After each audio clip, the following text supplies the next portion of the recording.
Hello, friends. Welcome to the More You Know podcast. I'm your host, Brian Yu. If you're always curious and wanting to learn something new, then this podcast is for you. For an hour a week, join me as I learn from people all around the world about their hobbies and interests, and hopefully it will inspire you to do further research on these topics. Thank you, and I hope you enjoy the show. Hello, friends. Today we are joined by my good friend, Connor Nolan. What's up, guys? My name is Connor Nolan. I am a personal and spiritual coach, and my main purpose here is to raise the vibration and consciousness of the planet and enlighten other people and encourage them to discover their own potential and higher and best version of themselves. So let's just jump right into this. I have some questions about spirituality. Spirituality. Shoot. How did you first get into being spiritual? I know that we talked about this briefly before. Right. So can you kind of like dive deeper into how you... Yeah, absolutely. So it's kind of, so to answer your question, Brian, I've kind of always been spiritual, even in high school. Just some things came natural. There's things I would do naturally happen to be spiritual. So I think I've been spiritual the whole time, but my ego without getting too deep into it, I had false personas. My ego got in the way of it. But how I truly got into it was through my brain surgery. I had 3 brain surgeries, which basically catapulted me into a big spiritual awakening. So it wasn't a extremely traumatic event, but it was enough to basically shake me up inside, and it just started this whole chain reaction of events. When you first, after your surgery, was it just like a big eye-opening event that triggered, like, oh my God, like kind of like gatewayed you into being more spiritual? Yeah, in a way, it actually kind of forced me to be spiritual, because before my surgery, we take a lot of stuff for granted. Indeed. Especially life, just simple pleasures, being able to walk and actually taste food, things like that. And before I had my surgery, I was kind of a douchebag, honestly. I had this big high school ego, and as you know, I wanted to be a bodybuilder, stuff like that, but I couldn't feel half my body. Long story short. And when I had this spiritual experience, it started when I was in the hospital. I remember seeing children. I was in the peds unit, so I believe I was put in the peds unit for a specific reason, to give me kind of like an oh shit moment, because there were kids in the hospital that actually passed away that were a lot. They were like 4 or 5 years old. So I'm sitting there, I'm like, damn, life can literally just be gone like that. And these children didn't even get a chance to live it. So it's a sad yeah. So that was part of the process. It's kind of a loaded question. I could go on all day about answering that, but I would say that looking inward and tapping in, because I just knew internally that you could heal yourself with your mind. And so I started looking inward, and I'm like, well, if I'm going to bounce back from this surgery, I'm going to bounce back, and I'm going to do it with flying colors. So basically I looked inside and I healed myself faster with my mind. So that's where I started getting more into it. I'm like, all right, there's something to it here, because getting your head cut open, I was walking around the hospital the next day, and everyone's kind of looking at me like, yo, like, what the hell? Like, what are you doing?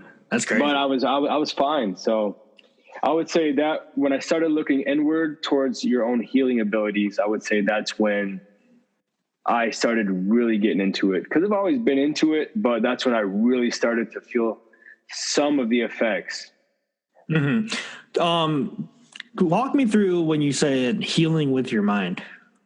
Yeah, it's a great question. Yeah. So as humans, this isn't a very widely known topic. It will soon be, but it's called brain and heart coherence. So when you have a thought in your mind, when you visualize it, when you see something, and then you feel it emotionally with your heart, your body doesn't know it's fake or not, and so it elicits a specific response. So what I was doing was I would envision this light that was like my inner light, my inner being, going to the back of my head where I had my incision, and I had my surgery done to remove the malformation in my brain. And I would just envision it healing more and more, and I would just be getting stronger and stronger and stronger. And I would affirm it, you know, I'm strong. I basically telling myself I could heal with my mind. I have this ability. It's all in your head, blah, blah, blah. And it just starts with a belief, basically. Once you believe it, but the secret is, Brian, is you have to feel it. Because you could see it all you want, but if you don't feel it, it doesn't work. And you can't fake feeling it either. You know when you really feel it. So I would say healing with your own mind, that's the two biggest components to it. And I'm living proof that it works. So from my understanding of this, and based on the perspective of outside people, I feel like a lot of people would say that this is more of like a kind of like similar to a placebo effect. Would you consider it a placebo effect, or is it under its own category then? Well, the thing with the placebo effect, Brian, is it's the same exact thing. Because when you I had a friend in high school. His dad used to give him sugar cubes as a kid when he would get headaches, and he would tell him that it was Motrin and it would work. So the placebo effect is basically the same thing, because you're believing it and you're also feeling it too. Mm-hmm. So I believe the placebo effect and using these abilities is basically the same thing. Yeah, because I was going to say, because when I linking this back to fitness, when I would take pre-workout, and you know how the beta alanine makes you tingle, and then that gives you the placebo effect that it is working. So it tricks your mind into believing that the pre-workout is giving you all this energy, making you feel all this type of goodness when you're working out. Yeah, exactly. Yeah, true. When you first entered this your spiritual journey, what are some things that you first did to prepare yourself? Like, if someone wanted to get into a spiritual journey, what can they do today? So that's a good point, because what I did personally, I didn't have any preparation. It happened. And what I would say for people to prepare for it is to honestly just dive into it, because only you know what you have to do. I can't tell you what to do, because everybody approaches everything different. But I would say definitely, as I made in a recent video on my Instagram, you need the three things, the three S's. It's silence, stillness, and solitude. And these three things will, without any distractions, because when you're sitting with yourself, by yourself, quiet, and you're still, you have to basically reconnect with yourself, because as humans living in 2020, dude, we got everything that's trying to grab our attention, whether it be advertisements, TV, social media, all these different distractions. But when you're by yourself, alone, and you're quiet, things will come up. Things will naturally come up, and you have to learn to deal with them, and you have to discover who you are. And that's one of the most prominent points of spirituality, is tapping into your inner being. Because who we are on the outside, or who our ego wants us to be, is not who we are. You are not your ego. The ego is part of you. It's part of the mind. But in order to fully tap in, I say starting with those three things, which are not going to be easy, by the way, because most people can't sit in silence, and they can't sit by themselves. Most people don't want to be by themselves because they don't even know themselves. They're scared shitless about who they actually are. Yeah. So doing those three things is crucial. It's essential. And whether you face it up front or later down the road, it's going to happen regardless. Yeah, So you I might as agree. well just rip the Band-Aid off and do it. If I would have known that at first, it would have made it a lot easier. But I kind of just did it intuitively, so it definitely helped out. Yeah, I agree that it is important for people to spend time by themselves. I would say my like eye opening moment to see like what I really wanted and what I wanted to do in life was when I first entered college. Because you know me, I wasn't the type to go out much. Oh, no, not at all. So on like a lot of like the weekends, I would just stay inside my dorm and do things myself. And in that process, I learned a lot about like what I do like to do, what my goals are, what I wanted to start in life. Oh, yeah. And I have a few friends who always need to be around people and always need to be with people. And it just confuses me because when I was when I was by myself, I learned so much about myself. I learned what I wanted. I learned all this stuff that I didn't know prior. Yeah, man. It's go ahead. I'm sorry. And then I wanted to ask you about the 3 S's again. This sounds a little bit more like meditation, which is I know that meditation has a lot of definitions. So what's kind of the best way for meditation? Because the most common one is people sitting in a room or in a corner, legs crossed, and they just focus on their breath. But I know that there are different types of meditation out there that doesn't require all of that. Yeah, so meditation's a term that gets thrown around by anybody. Anybody can say what they want about meditation. But a lot of people act like it's just one specific thing. Like you said, you got to light candles. You got to sit cross-legged on a pillow. And that's not really, that's part of it. You can do that. But everybody can find their own specific way to meditate. When you're present with yourself during the day, that's a meditation in itself. When you can shut off your thoughts and just be present with everything and just be, that's considered a meditation as well. Or whether you want to sit in a comfortable position and just take long inhale, slow down your breath, and just honestly just accept what you are and where you are right now. And one of the biggest things I could say, Brian, about meditation is don't be hard on yourself, because a lot of people, when they start having these intrusive thoughts or whatnot, and then they get pissed because they're like, oh, am I supposed to be having these thoughts, or my mind's getting distracted? And then they give up because they think they can't do it, which is not true. Those thoughts are going to come naturally, but the trick is that you have to let those thoughts come. And when you let them be invited, they will leave. They'll leave. They act as your thoughts. Treat your thoughts as invited guests. Yeah. And another thing is you can visualize breathing out your thought. So you would inhale, breathe out the thought. And like that's maybe later down the road for people that are already doing it. But yeah, I think that's one of the best ways for people to start beginning is just get comfortable with yourself and make sure you're doing it in a quiet and comfortable setting. And obviously everybody can tailor it to their own needs. So just be comfortable. And if you want to meditate in the woods, outside, in your room, anywhere, you meditate anywhere, honestly.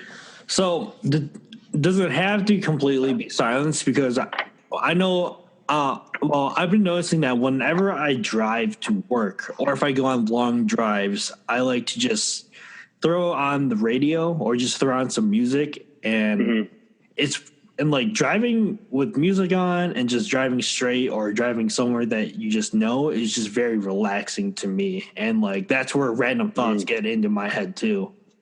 Right. Were you asking, what was your question? It's about, would you consider that being like a form of meditation too then? Yeah.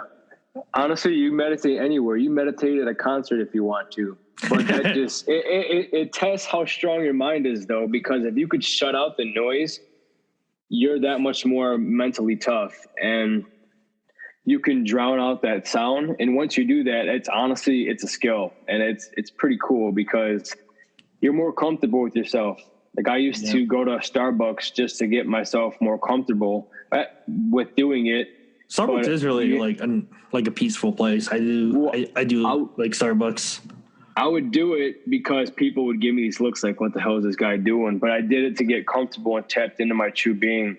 Mm-hmm. So if you can honestly meditate anywhere. If you can drown out the noise, go. That's all you, brother. Do it up. Yeah. Because I notice that when I drive sometimes, I'm just like I'm so focused on the road and like doing all the safety stuff. But like sometimes I just like snap out of it and I'm like, whoa, how did I get here?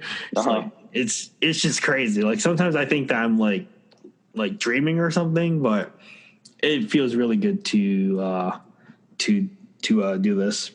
Oh, for sure. Yeah, meditation's awesome. It's honestly, meditation is like the key to life. It's such a big life hack, and it's so easy to do too. Once you get it down, you tap into it whenever you want. You got a minute of time, or even if you got 30 seconds. Yeah. Or if you just want to sit there, take quick 6 breaths. They say 6 deep breaths will lower your blood pressure by 40%. So I definitely feel that. Yeah, honestly, it's a life changer. And how many people actually focus on their breath during the day? Nobody. Everyone's breathing, having constricted, shallow breaths throughout their day, and they don't even realize it, which is due to lack of self-awareness, which will go away once you start tapping into yourself. But actually focusing on your breath and breathing into your stomach, it'll force you to be present. It's crazy how like if I'm ever stressed doing work, either at work or even doing work at home, and there's just a lot getting to me, and I just take 1 or 2 deep breaths, it just brings me back into okay, normal, calm, and I can just restart the whole entire process. Yeah, it feels great, doesn't it? It is a lifesaver. For life-changing, honestly, life-changing. Yeah. And it gets thrown around like, meditation, it's all woo-woo. It's not woo-woo. There's a science behind meditation. It's been scientifically proven that meditation helps. Gotcha. So, yeah, man, meditation is the way to go. And then it sounds like you've been doing this for a while. Judging from your life prior to being more spiritual, how do you feel now on a daily basis? Oh, dude, bliss, peace and bliss. Honestly, obviously people, I'll get pissed or whatnot. I still experience all those emotions and those low emotions, those negative vibrations, but you learn to shake them off and not let them affect you. So you learn to become more emotionally intelligent and not letting those emotions define you and take over. But to answer your question, dude, complete 360. I used to live in I was pretty miserable for a while. I was depressed. I went through a lot of things after the surgery because I lost feeling on half my body prior to the surgery, and I was aspiring to be a bodybuilder, but I couldn't even gain muscle on half my body because I couldn't feel it. So I would walk around apathetic or sad, pissed off, kind of like a woe is me, why me mentality. Yeah. And it was really a shitty existence. It was, it's weird to even look back at it because of how far you come once you tap in. But I used to not believe in the universe, the law of attraction. I was starting to get out of spirituality. And this was honestly, about 1.5 years ago when this all really deepened for me, because I remember I was at work and I'm sitting here. I'm like, damn, I still don't have connection. I'm not doing what I want in life. I have no direction. I'm not happy. And I remember I was reading a book at the time called Letting Go by David Hawkins. And it was about letting go of all the things you don't have control over and your emotions, and learning to basically increase your vibration and accept what is and let your emotions fall. And I remember reading that book, and I remember the exact day I was at work, and I remember I smoked on my lunch break, and, I went back, I was feeling all crazy, and I was reading that book, and I remember reading a part of the book, And as soon as I did, I shifted my emotion and talked about shifting your emotion, and my whole body tingled, and I had complete mind muscle connection throughout my entire body out of nowhere. Like I felt everything. And I was just like, what the hell just happened? I was like, whoa, like I've never experienced anything like this. It was like that. It was like my whole body was covered in icy hot. I just got this real warm feeling.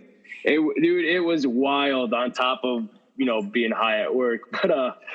But I got full connection. It was basically the universe telling me like, I exist. I'm here to support you. And I have this power to heal. Keep going. You're going in the right direction. Because at first I didn't believe in anything. I was like, I'm never going to get connection. I'm never going to be happy, blah, blah, blah. Read that book. Honestly, that book was the biggest life changer. So anybody out there that is looking to gain more emotional intelligence or just tap into spirituality deeper, David Hawkins, Letting Go, that book was very prominent for me. But just going back to your question about how I feel now, dude, every day is blissful. That's the only word for it, is peaceful, blissful, 90% of the time. Obviously, we all have our days, but for the most part, I feel incredible all the time. That's good, man.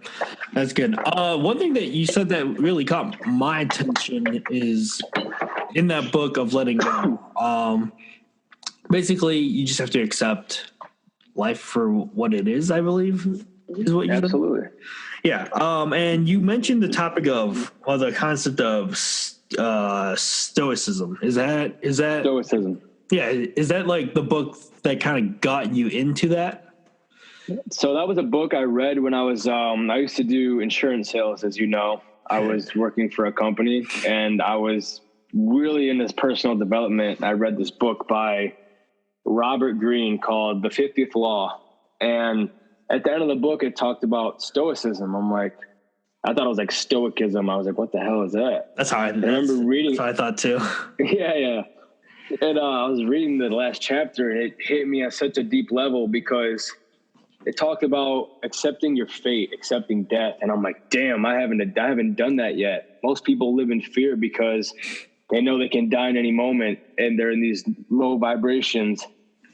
And I read that in the end of the book. Now that transitioned me to deepen, to read Letting Go, to answer your question. But accepting your fate, that was a brand new topic to me that I've never even really fathomed before. My mind has never really grasped the concept of, I could die today, and accepting your own fate and not being scared of death. So that outlook completely rewired my brain and got me into stoicism lifestyle for a little bit. Yeah, this reminds me of when I used to listen to a lot of motivational quotes and speeches, and one by Greg Plitt, rest in peace. Rest in peace. One brother. that he always said was, when you die, what do you want the eulogy in life to be? And right now you're working for the eulogy.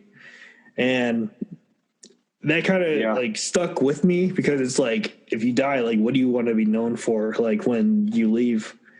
And for me, that really hit me hard, because I'm like, if today was my last day, like what I want to touch as many people's lives as I could. Absolutely. So I think that quote is kind of what made me kind of go into stoicism and kind of just live life to the fullest. Like if each day was like a lemon, I would just ring it out to like that final ring it out, man. Yeah. Ring it out to the final drop of like what I can do one day to touch as many people's lives as I can and influence as many people. Yeah, I love it, man. That's awesome. Yeah, because when we accept our mortality, we live passionate by default. When you accept your own mortality, because most people are working to distract themselves from accepting their own fate, working, drinking, whatever it may be. When you accept your fate and know you can die at any moment, you start living passionately by default all the time, because you're doing what you really want in that moment. You're like, if I died, what would I want to be doing before I died? Would I want to be doing something I hate, or would I rather be doing something I'm passionate and I love? Yeah.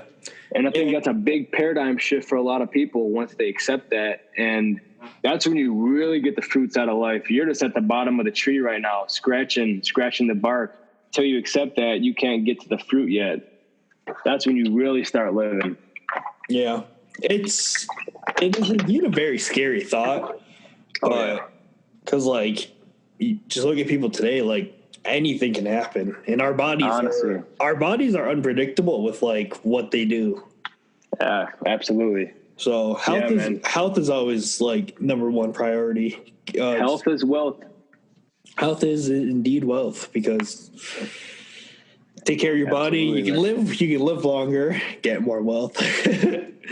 Honestly, yeah, and just by you being healthy, your energy is more attractive. It's radiant, and when you're in a high vibration, Brian, you attracts like. So when you're in a high vibration, you're more likely to attract positive scenarios, things that you want. And people around you will, when you raise your vibration in a room full of people, you're raising the vibration of the room. And on a whole scale, you're raising the vibration of the planet on a small scale. But that small scale adds up. Define your vibration and raising your vibration. How does one do that? Like, what's a high vibration person versus a low vibration person? So your vibration is, as being humans, we are made up of a vibration of atoms and molecules. And that's basically what this body is. We're a spiritual being having a temporary human experience. As you know, the meat suit, our body, this vessel is just housing our spirit temporarily. So when we experience emotions, our bodies hold density, and lower vibration is lower emotions, apathy, depression, anger, jealousy, things of that nature. And it keeps us at a low vibration. Notice how shitty and bad you feel when you're just in that vibration. But when you can learn to let those emotions fall away and clear the density that's in our body, because our bodies, the emotions that we experience get stored into our body. And when we learn to experience higher vibration emotions such as happiness, bliss, peaceful, acceptance, things like that, our vibration, when we get happier naturally and then more into alignment with our purpose and ourselves, our vibration gets higher. It starts vibrating faster and faster and faster. Does that answer your question? Yeah.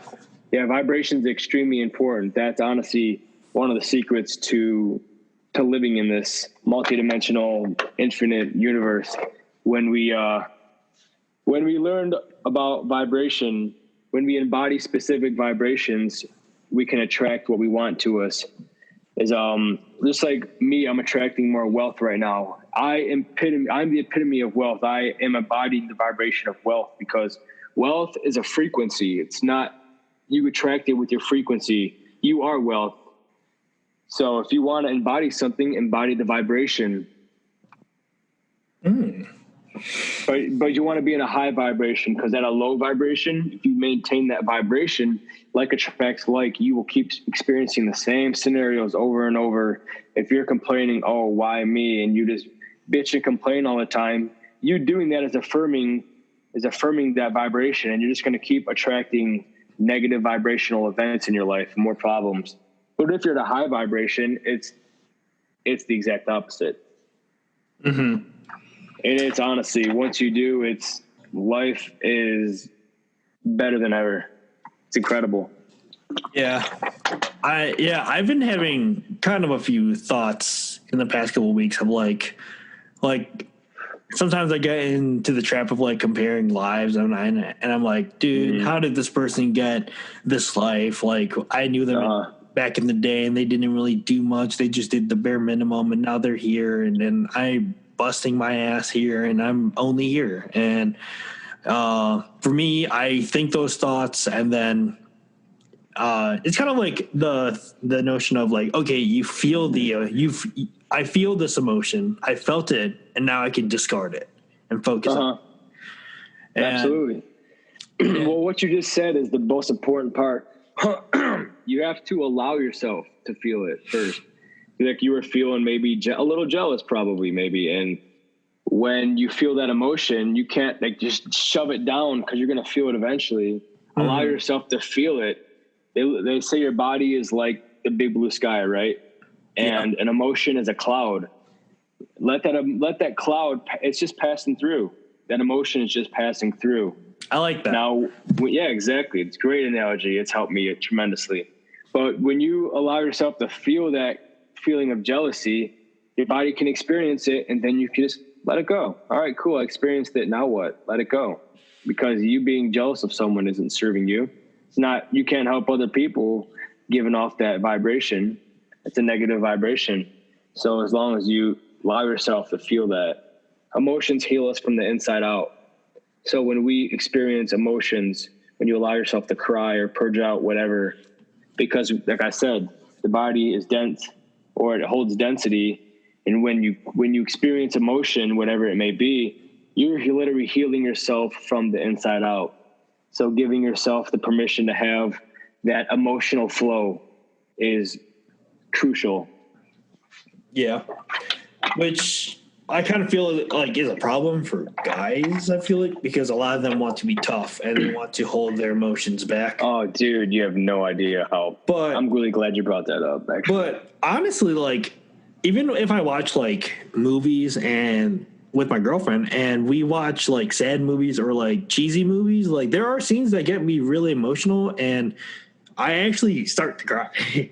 Yeah, dude. Which I've kind of noticed that. And like, it's kind of weird because all this emotions never really hit me until like now. Like I would never get this like sad or cry over a movie, but I gotta admit the first movie that I've ever cried to like I bawled at was The Notebook. Really? I've never even seen that movie. The Notebook is like, it's a very like romantic girly movie that people claim it to be, but it is a masterpiece, dude. Honestly, like when I watched it for the first time with my girlfriend, I bawled. I legit, like, I ugly cried, dude. Hey, dude, you know what? I think that's awesome. I still do it. I think that's cool. Crying. So what? Crying is awesome. Really therapeutic to me. I feel better. It's healing. It is healing. That's what it is. It's extremely healing because, and that's cool that your girl, that you feel comfortable enough around your girl, because I believe a true man experiences his emotions and can actually feel himself. And in turn, that's probably deepened your relationship with your girlfriend, right? Mm-hmm. Being able to experience emotion like that, because when you could feel your emotion, you could also feel her emotion as well. You could feel her more, so you can kind of know what's going on in her and vice versa. So that's another benefit of being able to let yourself experience emotion, is because you could feel other people's emotions as well, and it makes you more empathetic, which is a human powerful trait. Thing. Very powerful, yeah. Very powerful. I know that when I got to put that on my list. I never watched that. I got to put that on my list. See if I ball. Maybe I will. It's a real romantic movie, but the ending is really sad to me. Is it? Yeah. I'll have to watch it. I know that when I mentioned like guys are under this thing where they can't cry. You were going to say something about that? Yeah. So that's a huge problem with modern day masculinity, is that we've been told to. That's another thing about stoicism, is that I find is flawed, is not showing emotion, because part of stoicism was saying that to disregard your emotion and pain. The pain part, when you accept pain, yeah, that's helpful, but making yourself emotion is numbing yourself, which helps nobody. Because I was led to believe as a young child growing up, well, not really young. My parents would tell me, it's okay to cry, but just by finding, since I didn't have a very masculine role model father growing up, I turned towards other people to teach me, and they didn't cry. They were like, "Nah, man, I don't want to be, I don't want to be your bitch if you cry." Basically, I'm like, all right, so yeah. I guess that makes me a man if I don't cry, and it makes me kind of a bitch if I do cry. So I used to embody that, and it was so toxic, dude. I picked up so many narcissistic tendencies. Indeed. Especially, like, I couldn't connect with a woman, dude. Like, the sex and lust part would be there, the attraction would be there. But no, I'm serious. I wouldn't be able to open up and let my guard down and actually connect with them on a heart and honestly an emotional level, because when you don't allow yourself to cry, you're putting it's not that men can't cry. It's that they don't give themselves the opportunity to cry. They're not comfortable with it because they think it's a shot to their masculinity. And I'm here to say that is a huge farce, and it needs to be thrown away forever. Indeed. I agree. Because a true man is tapped into his feminine. There's not just masculinity. There's both genders inside man and woman, and somebody's sexual essence may be more masculine or feminine, and that's fine. But you attract your opposite. So when you look inward and you can truly embody both polarities, like being able to embody your feminine, which is crying, emotional flow is a very feminine trait, but it doesn't make you feminine because it shows you that you're comfortable in your masculinity and that you're a human, dude. Like, humans have emotions. That's what makes us different between a human and an AI robot. Yeah. That's why, you get it. Yeah. Yeah. I feel like, dude, I really wanted to say that, though. I'm glad you brought that up because that's huge, man. People like, toxic masculinity. They got these so bad. Yeah, man. They got such bad. The media, and they definitely have an agenda to feminize men right now and demonize us as well. And I'm here to say that don't believe the things you see. You men know what they have to do on a primal and intuitive level. We know that, wow, I should let myself cry. I should let myself feel these things. So that's a really important factor growing up in this society as a man, or this whole world. And it's the way that like companies advertise their products too, like men's products. It's always like revealing how manly you are and all that, which once you buy their product, right? Oh, you're a man if you buy this Gillette shaver or whatnot. Yeah. Like, well, was I not a man before? Like, what's going on? Yeah. I'm telling you, pedicures and face masks are not feminine.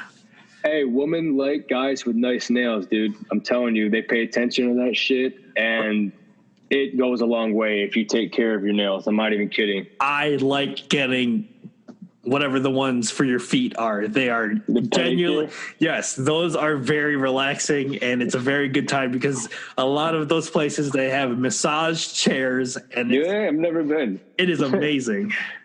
But they tickle your feet. Amazing. Yeah, I'm a huge. That's why you win. Yeah. Massage chairs, and they take care of your toes. They get those hanging nails that make it all soft and all that. Got you looking silky smooth. Big fan. But I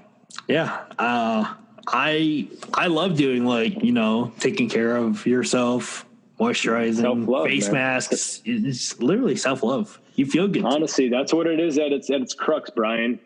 And to everybody listening, it comes down to self-love, because if you don't allow yourself to cry or experience what you would like to experience, or that you should experience, it's a lack of self-love. You're not showing yourself the TLC, the tender love and care that you actually need.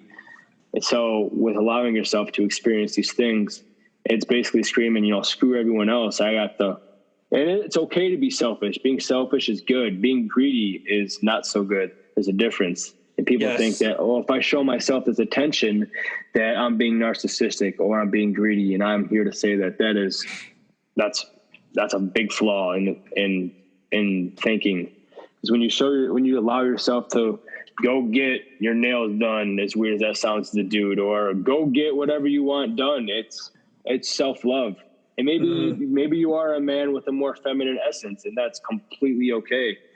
But you do what you want to do, man. You got to do you. You got to show yourself some love, man. For real. Do what makes you happy. Do what makes you feel good. Absolutely, man. And forget what other people think. Yeah, your emotions and your heart will be your compass. All right. So, is there anything else that you want to talk about, Connor? Yeah. So basically, right now we're going through a very significant time, most significant time in human history, in my opinion, and everybody's feeling it. We've been stuck in this 3D way of living for a long time, and we're actually shifting into 5D. A lot of people are experiencing their shadow, their shameful parts of themselves, or their ego and things like that. Because with all this COVID bullshit going on, people are actually stopping and taking a look around for the first time, maybe in their whole lives. Maybe somebody who's been working for 20 years, who hates their life and their job, is finally sitting with themselves at home when they were quarantined or whatnot. And they're going through a lot of maybe a midlife crisis or things of that nature. And so that's what I specialize in. I specialize in trauma, shadow work, finding yourself, finding your purpose, or finding love, tapping into whatever it is that you would like. That's what I specialize in. But I wanted to note and touch on the significance of this time right now is that everybody on the earth is awakening on a mass scale, and that the more people awake, the better. And just like you, Brian, I know you're going through a version of an awakening, and is to just help other people, man. Because when you're a service to others in life instead of service to self, that's when you can actually manifest what you want in life. But I wanted to say anybody that would like some help or my services, to definitely, I would be honored to help anybody that is out there that needs help, that wants to find their true purpose, tap inward, and take advantage of this time right now, man, because this shift right now is so prominent. Manifestation is at its peak right now. So whatever you want to manifest, now's the time. How can people find you and reach you? So I'm on Instagram. My name is Connor Nolan. That's CONNERNOLAN. Or it's my name is Conscious with 5 S's. You can go on there. I have my email in the bio, or you could DM me, book a session, and I would be honored to be of service to all you souls out there. For the people who don't know how to spell conscious, what is your email, Connor? It's connornolan15@gmail.com. All right. Specialize in basically living a very well-rounded life, love, financial, emotional, physical, working out, stuff like that, tapping into your primal selves, things like that. So yeah, basically all across the board. And folks, I can attest to this because Connor is probably one of the few people of my network friend group, or anyone that I can just have a real conversation with. Like, even if me and Connor don't talk for like 2 months or so, one FaceTime call usually lasts us like 2 or 3 hours, and we just have the most real talk. Easily, yeah. That I can't really get with any other people. So give it a try, guys. Appreciate you, brother, as a friend, man. Really value you as a friend. You too, man. It's always a good time talking to you. Always a pleasure, man. All right. Thanks so much for hopping on this podcast. It was a pleasure, despite the being here, man. Difficulties that we've had before, but hey, it's worth the wait, man. Heck yeah. All right, man. Thanks for coming up. All right, brother. Take care. You too, man.